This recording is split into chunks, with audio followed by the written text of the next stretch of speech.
točki Lillehammer januarja, ko sonce tam sije povprečno 1 uro na dan in je temperatura globoko pod ničlo. -10, -20 in celo -30 stopinj. Ampak zakaj vam vse to kažem? Prav zdaj se v tem kinu na daljnem severu kuha nekaj zelo pomembnega. Samo da ljudje zato največkrat sploh ne vedo. Zvok. Kuha? Ja. Pravzaprav miksa. To je glavni kuhar Daniel. Popoln frik za zvok je. Vsaka tipka na njegovi mizi upravlja določen zvok v filmu. To so na primer sestavine, s katerimi kuha. Ena tipka recimo upravlja glasbo.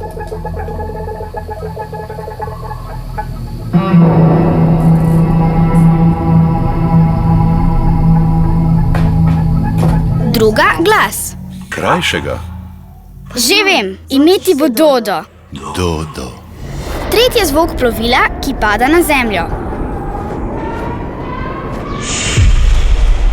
Potem se Daniel odloči, kateri zvok bo v določenem hipu glasnejši in s katere strani bo prihajal. Ali se bo na primer nenadoma ustavil.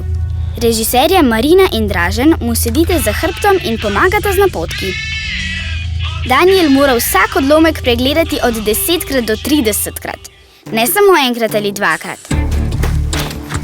Tako se prepriča, da bo tako skuhan zvok deloval prepričljivo, napeto ali žalostno. In to v vsaki kinodvorani na svetu, kjer bodo prikazovali Dedija. Kar poglejte si kak film brez zvoka. Živeli oblikovalci zvoka!